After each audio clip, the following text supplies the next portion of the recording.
Hey everybody, welcome to the ARKHAM Sessions. As usual, this episode is being posted on Tuesday, but we are actually recording it on Sunday, and unfortunately, just a couple of hours ago, we learned of the tragic loss of one of America's finest actors, Philip Seymour Hoffman, who passed away of apparent drug overdose earlier today. This is devastating to us. He was an amazing performer, but it's also devastating simply because we have lost someone else to drug addiction. And I feel that because we are a podcast dedicated to psychology and state of mind, that we would be remiss if we didn't bring this up and address it in some way. So we were very sorry, and our deepest condolences go out to the friends, the family, and of course the fans as well of Mr. Philip Seymour Hoffman. Andrea, if someone is suffering from some sort of drug addiction, where do you recommend they go? Well, first, if anyone is feeling hopeless, alone, depressed, they don't know where to go, they need someone to talk to, or they're considering suicide, the first number I want to share is the National Suicide Prevention Hotline, which is 1-800-273-TALK. Again, 1-800-273-TALK. That's 1-800-273-8225. In regards to substance abuse, there actually is a substance abuse hotline that folks can call if they're struggling with any kind of addiction. That number is the number for SAMHSA. SAMHSA is the Substance Abuse and Mental Health Services Administration. And that number is 1-800-662-HELP. That's 1-800-662-4357. Okay, so with that, let's start the show.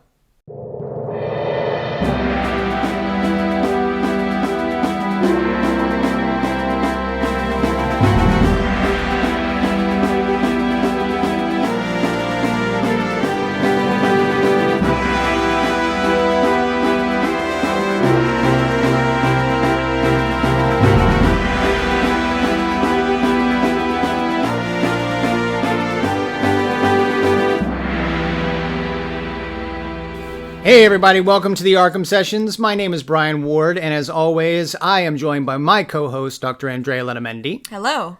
And today we are welcoming you to the 7th episode of the ARKHAM Sessions, where we're going to focus on the episode P.O.V. Which stands for... Point of View. But before we get started, we're not normally a news site of any kind. That's not really our thing. We let other people handle that.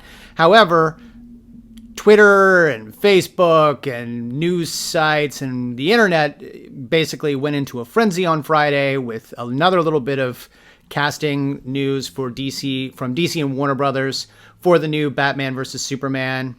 We've got Jeremy Irons as everyone's favorite butler, Alfred. And we've got Jesse Eisenberg as Lex Luthor. Drea, really quick, your opinions on those castings. Too old, too young.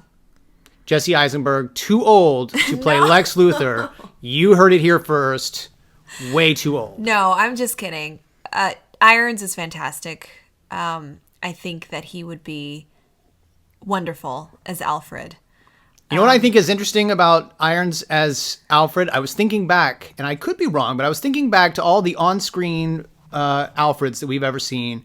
And I think physically, he is the closest to what is traditionally drawn, illustrated as Alfred. Black hair, slender. They'll probably give him a mustache, I would imagine. But most of the other Alfreds haven't had mustaches. They've all been elderly, white-haired, from Michael Gough to Michael Caine, etc. Like, they traditionally, they don't generally, even dating back to 1966, they don't generally look the way that they've been illustrated. But I think Jeremy Irons kind of fits a little bit. Yeah, I think, like I said, I think he's suitable for the role as far as his acting and his characterization, or what could be a really great characterization of Alfred. And then Eisenberg as Luthor. Again, he just seems really young, but I imagine that's because Clark is still very young. Eisenberg is a unique choice for me. I kind of like that they're going outside the box. I'm not sure that I'm always happy with the idea of a Lex Luthor that is a contemporary to Superman. I would almost, while I know nothing about the story or the script, I would almost like to see, for that brief period of time, Lex Luthor was president of the United States. I would kind of like to see Superman going up against the President of the United States. Two American icons kind of going up against one another, and a super criminal who's already at the height of power. I think that would be interesting, and obviously Eisenberg wouldn't fit that kind of role. But anyway, Right. What do you guys think? Hit us up on Twitter at ARKHAM Sessions. Let us know, and we'll all take this conversation online. But let us move right into the episode. It ought to be a hot one. Very dark episode.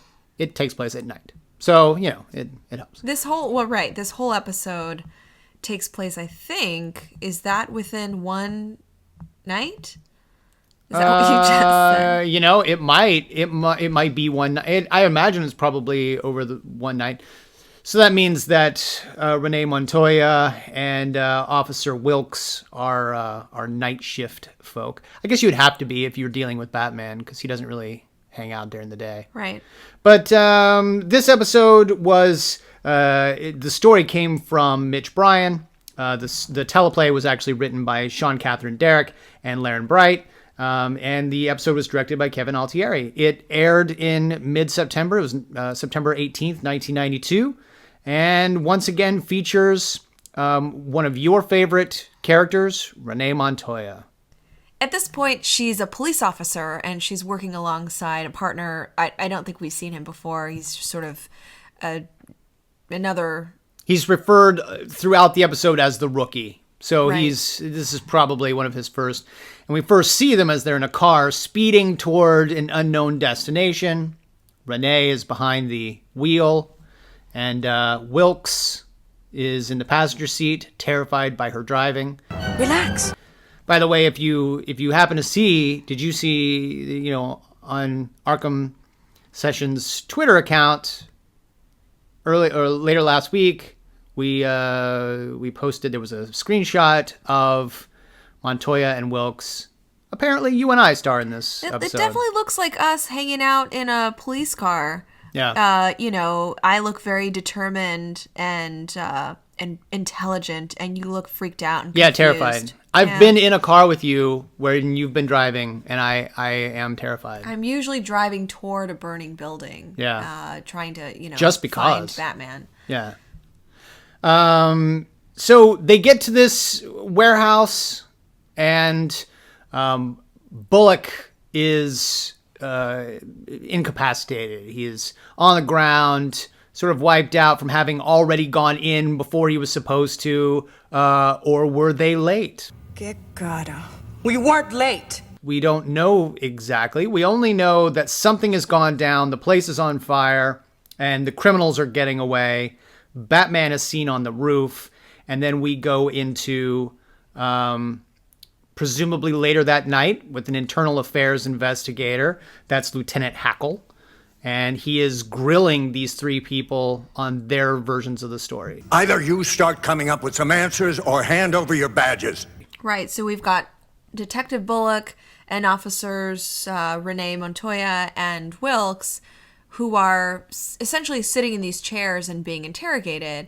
And interestingly, I think this is why it's called P.O.V, is that they all have a different account of what actually happened, what they experienced that night when they ran into this crime and Batman being involved in some way. Right. So, Andrea, I don't know what you took away from this being the clinical professional, but it seems like we're basically dealing with a he said, she said, what he said, she said, and he said. What we've got here is three cops with two stories. Essentially, it's Bullock against the other two officers. Were they late? Did Bullock feel the need to go into the building before they got there because they weren't on time, etc.? But ultimately... Well, I mean, I hate to interrupt, but I have to actually say that when you watch this episode, you actually do see 3 points of view or 3 perspectives. They do a nice But they aren't all of the same story. Wilkes' story exactly is different from Montoya. That's what I mean, that there are three distinct stories told about the same event. Bullock, basically his story is that he's this heroic detective who, goes into this building, catches these criminals, during the act of stealing all this money, and somehow Batman gets involved and Bullock saves Batman's life. It took my last bit of strength to get us out. Interestingly, the rookie cop has a story where he also interacts with Batman, but he interprets all of Batman's moves as very superhuman, right? So when he talks about Batman, I guess he's shooting a grapple hook and it's electrified or something, and what this cop says is Then he pointed his fingers, and some kind of ray shot out at the van.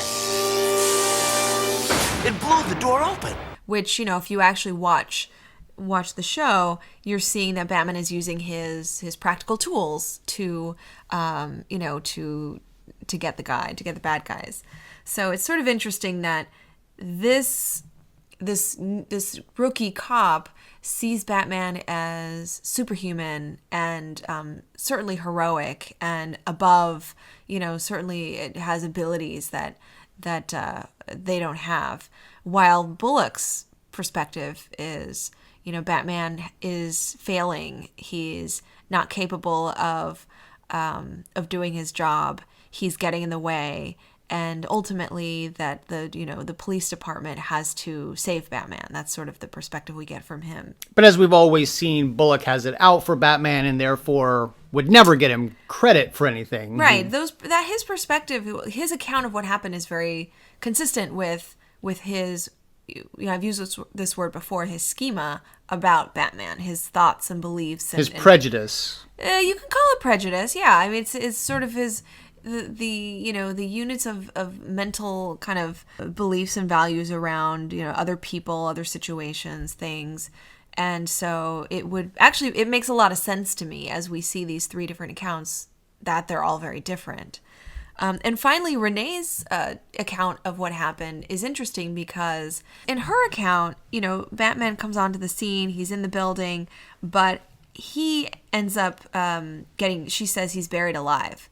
Poor Batman. Her perspective, I think, is that Batman's just like us. She sees the equality in the situation, and sees him as certainly effortful and heroic, but she sees him as being fallible, and because he's buried alive, I think that's it's completely different perspective than the other two. And she appears to have a more realistic, probably the most realistic perspective, because he was in fact buried alive by burning. Who said? By the burning roof.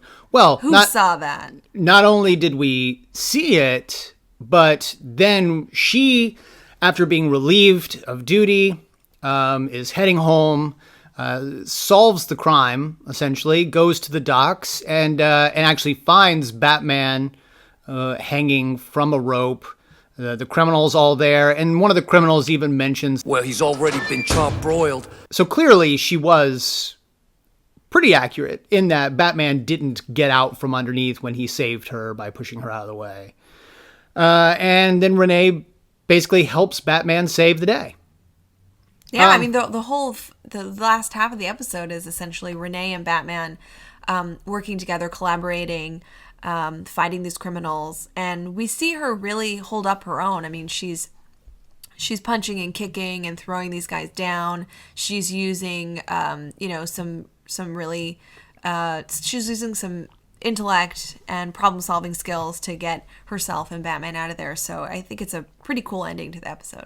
So let's talk about perspective and memories, particularly after trauma or an event like this.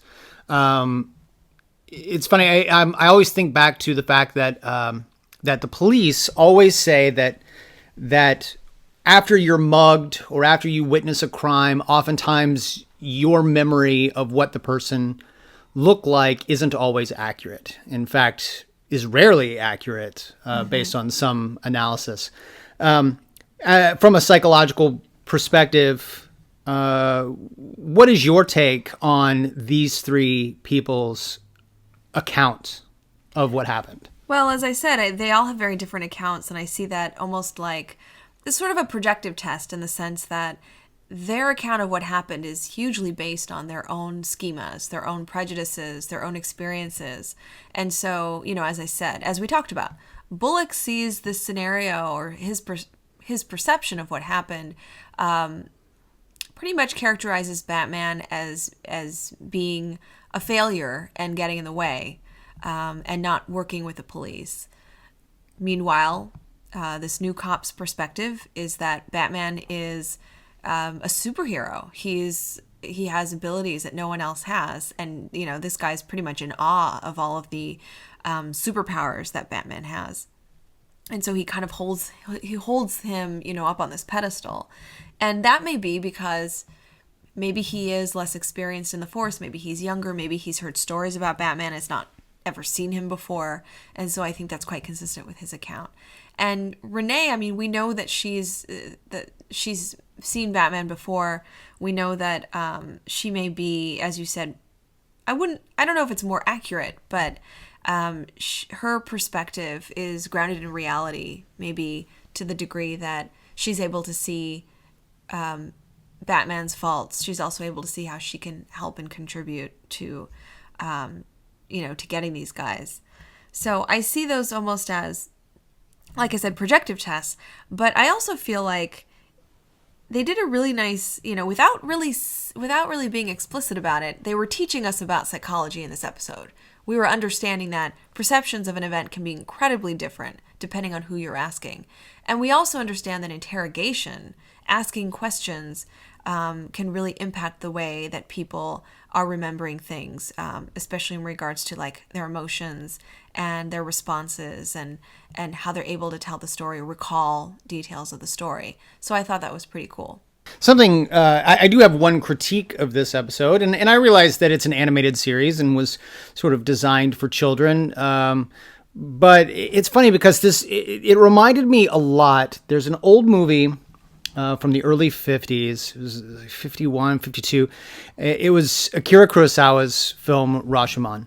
And this movie was all about basically this woodsman, this woodcutter, comes in and says that he found the body of a dead samurai. And we see these events unfold through the perspectives of four different people. There's the woodcutter. There is the wife of the samurai. There is the samurai himself who tells the story, albeit through like a psychic or a medium in the courtroom. And then we also see the perspective of the story as told by the bandit. And the difference, the thing about this particular episode of the animated series that I think the original movie, Rashomon, and I don't know that they got this idea from Rashomon. It's been done before, or it's been done since. But the interesting thing about that movie is that you don't necessarily know that one person is not telling the truth, or that another person sees it just entirely differently. In this episode, while Harvey is telling his story, you see that he's lying. That's true. He says, I heard a noise and it must have been Batman, and it's actually him. Like, he's kicking over a can. Yeah, it's like you can see, and he comes right out and says that he saved Batman when in fact he didn't. No, Batman saved him. So he's clearly lying. It's not a perception issue. Well, I would argue that we don't know that Bullock is actually lying. Well, I think that the directors are showing us, though. I think they are showing us. They are showing us the truth, and in 22 minutes, you don't necessarily have an opportunity. So we're seeing that Bullock isn't honest. We're also seeing from the perspective of Wilkes that the sparkles that are coming out of they're supposedly coming out of Batman's hands aren't in fact magic. It is yet another sort of it's the little bombs, His bat bombs. His bat bombs. So it's like we see what is the truth while watching these. But I would argue, I actually would argue that it allows us to understand that perception can be distorted. Sure. So I actually like that they're showing, okay, what factually happened is, Bullock is tripping on a can. Right. What Batman is actually using are these practical weapons or things that anyone with training can use. They're not superpowers. And I think what's great about that is we understand that recall and memory can be distorted and that we can actually misremember, or we can, really believe that something happened. Right. And it actually didn't happen, which is actually very true. Like you said, actually a lot of research has shown that, eyewitness testimonies or, eyewitness IDing of criminals can actually be really, really faulty, and that, research shows between 30 to 50% of those eyewitness accounts when people ID a person they're actually wrong.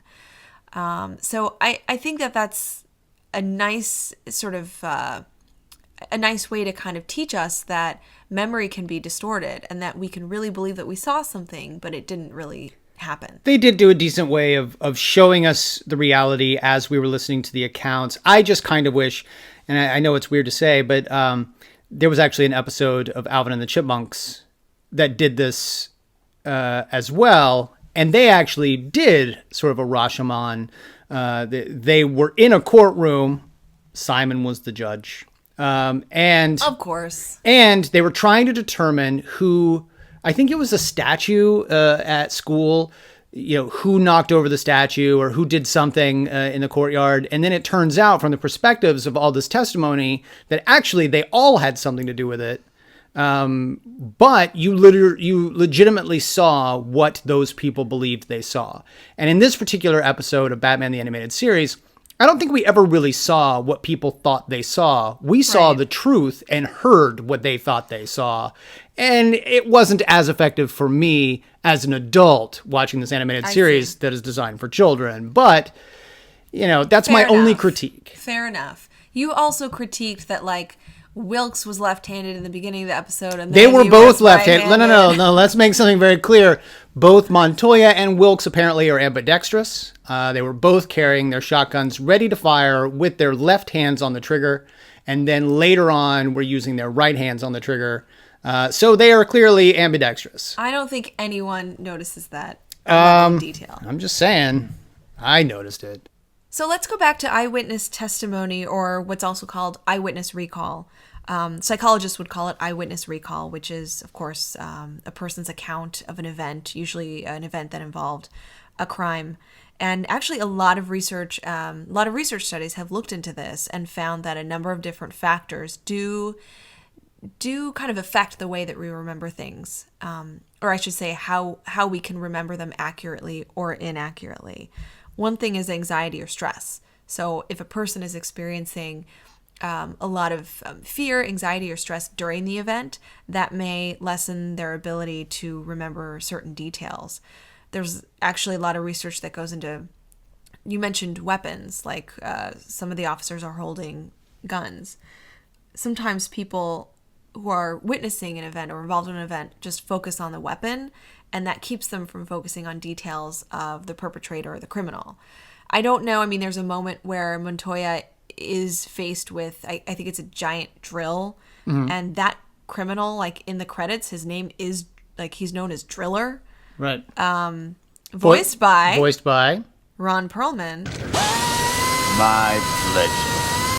Anyway, so he is he's pointing this drill at her, and I would even say, I mean, as we watch it, when we're focusing on that drill, do we notice the details of his face, of his height, of his ethnicity or race? If I were to tell a police officer later that this, that I was assaulted by this person, would I remember all these details? And some research shows that if there's a weapon involved, we may know a lot of details about that weapon, but not enough details about the perpetrator to really inform the police appropriately enough or accurately enough. Makes sense. If you're focused on the weapon, then yeah, it kind of makes sense. Right. Another thing that we know is that memory erodes over time. So, depending on how soon this lieutenant was questioning these three cops, It's a good thing he was presumably questioning them that night. I know, it's interesting. I think it was the same night, but we do know that memory erodes over time. And what we do, this idea that we remember things like a videotape, or I should say a video file, since videotapes are a bit dated. And they erode over time. And those actually erode over time. So unlike a video clip, I should say, where, you see everything in this linear way, we remember things depending on meaning, and our brain actually fills in the gaps. So you would remember a situation one way based on the schemas that you have, and I would remember it maybe slightly differently, perhaps somewhat similarly, but I use meaning and I use my experiences and my schemas to fill in those gaps as well. So I think that this episode really does a great job of kind of showing us the personalities and characters of these three cops. And the show wanted us to know Bullock just cares about himself, doesn't see the value in Batman. This new guy is sort of like us. We see Batman as infallible and super heroic and, super talented and superhuman. And Renee sees him as an equal. And in fact, later in the episode, we see her stand up right next to him, punching and kicking and getting at these bad guys, because she actually believes that she could be there right with him to defend herself and to really, basically fight along with him, which I think is really cool about her. So because I didn't actually go to school to become a doctor, I had other things going on. Right. I don't know. Maybe were there any sort of, this might be a weird question. Have there ever been any research studies on memory, storytelling and memory and, how accurate things are? Mm-hmm. Yeah, there have been. Actually, for many decades, researchers and psychologists were interested in how stories were retold and how, generation after generation, some stories would sort of turn into fables or folktales. And so one very, very well-known research study was actually back in the 30s, and it was called The War of the Ghosts. And the premise of the study was to show that a story would actually change after many retellings. And so what they did was they actually, apparently the War of the Ghosts was a real folk tale, some North American folk tale that some folks knew about. And they had people or participants tell the story to another person, and then that person would tell the story to another person and so forth. We would call that... So it'd be like a game of telephone? Yeah, it's kind of like telephone. And over time, they actually found that the story changed substantially in terms of the characters involved, in terms of details of the story. And what they learned from this is that we, like I said, we try to fit what we remember with what we already know about. So again, we fill in the gaps. If there's something we don't remember, if there's something that is unfamiliar even, we will use our own experiences, the way in which we understand the world, and we would fill in the gaps with that information. So essentially, we are reconstructing our memories to conform to our personal beliefs about other people, other situations, the world around us. Cool. So that's all I've got on this episode. How about you? Yeah, I think that was, it's interesting. There wasn't one, big baddie or villain that we were focusing on, but I think this was a great episode to kind of talk about perception, memory, and false memories. Cool. So join us next week, gang, when we'll be going into episode 8, The Forgotten, which is actually one of the episodes that sticks out in my mind more than any other when thinking back to Batman the Animated Series. That's funny because I've forgotten about this one. You'll remember it. Oh. It's Bruce Wayne with amnesia in like a prison sort of setting. Oh, yes. Remember the So this is an awesome episode. You guys need to come back. Until then, if you've not caught up on the other episodes of the ARKHAM Sessions, because this one deals with psychology, of course, but of course we've also gone, Andrea has gone to great lengths to analyze Man-Bat and the Joker and the Scarecrow and Poison Ivy, etc. So go back and listen to episodes 1 through 6 for sure. You can find us on iTunes. You can also find us on YouTube if you're watching us on YouTube. Yep. And if you have questions, just tweet us. Please tweet us at ARKHAM Sessions or at bward028 or At Arkham Asylum Doc. I won't spell Arkham Asylum because I'm assuming you know how to spell that. That's right.